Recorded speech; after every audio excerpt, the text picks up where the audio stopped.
Number 5. I have a ghost that visits me in my dreams. It's a female, and she appears to be in her 70s or 80s.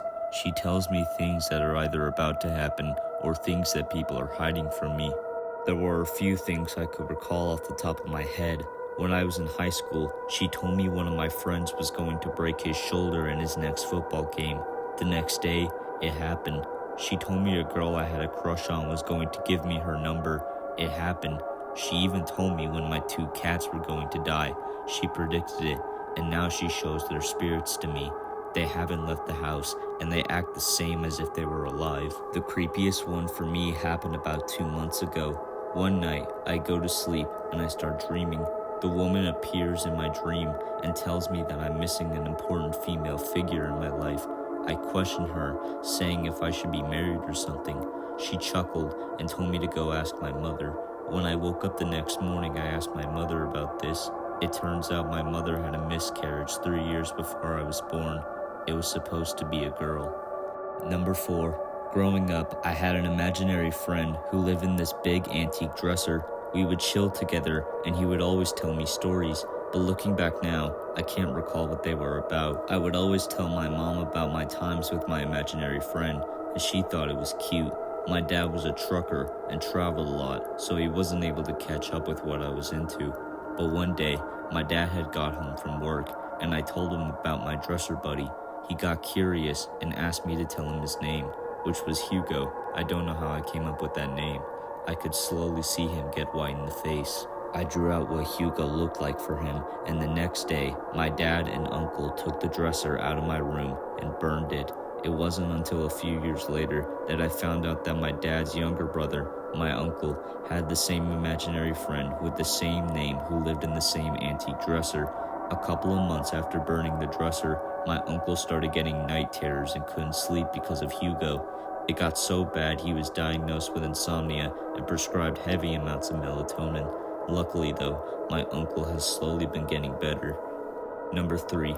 Around 5 years ago, my brother and I both lived in a duplex together.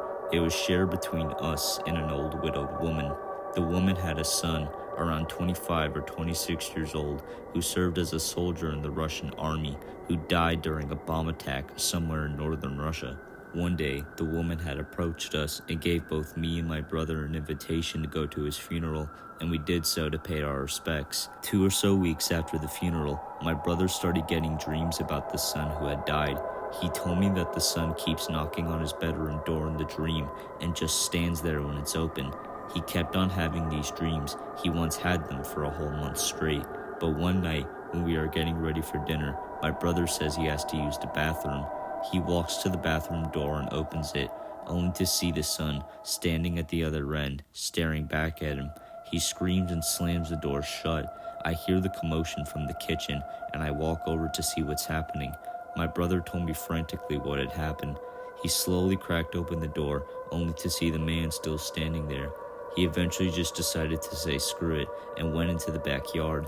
The strange thing is that when I went to go open the door, I didn't see the man at all, leading me to believe that he was hallucinating. Fast forward around 2 months later, me and my brother were sound asleep when I get a call on my phone.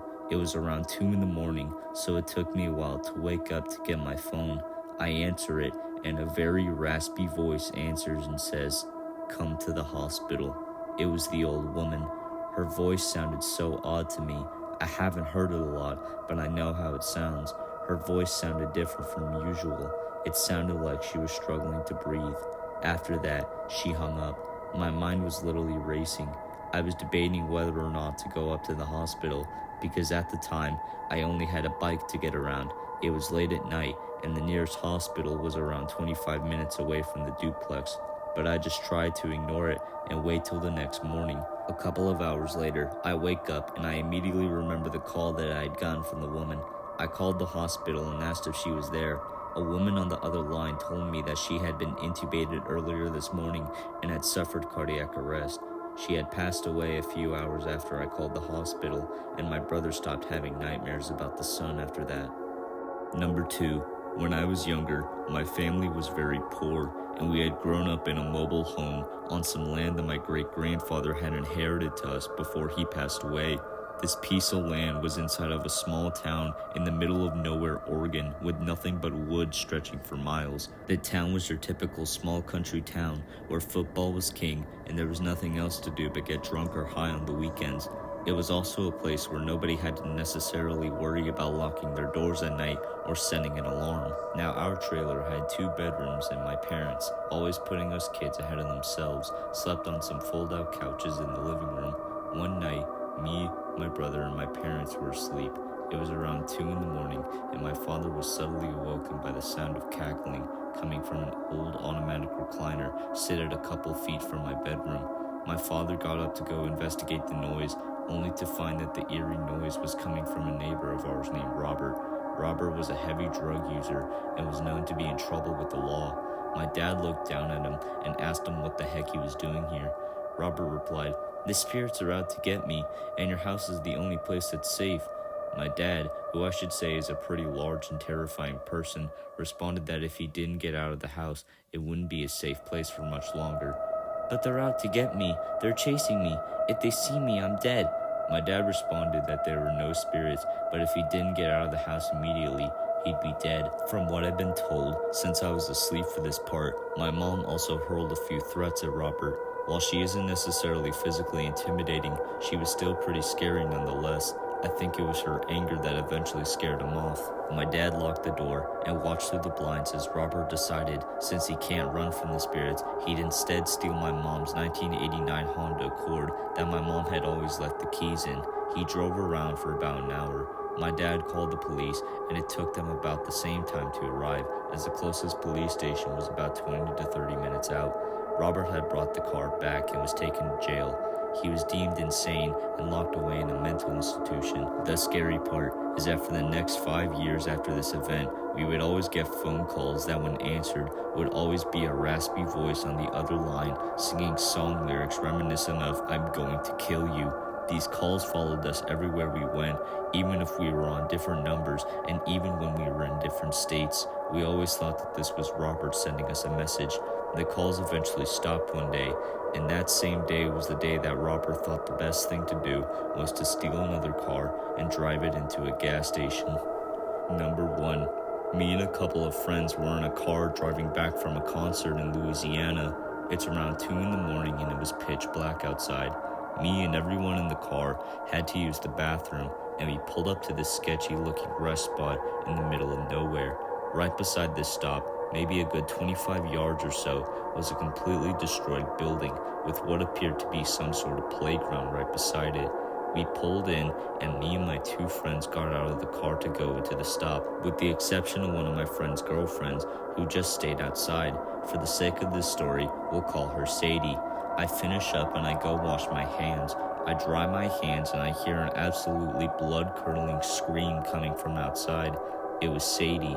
Me and my 2 friends heard it too. We rushed outside to see what was up. At first, there was absolutely nothing until I looked to my right where the building was at. I squint my eyes and I see Sadie running towards us while screaming bloody murder. She bolts it to the car and opens the door to the back seat, rushing inside before slamming the door shut behind her. She's curled up into the fetal position while shaking like a leaf. Her boyfriend Ryan asked her what happened, but she didn't respond. She just sat there panicking. We didn't decide to talk anything out. We just decided to get out of there.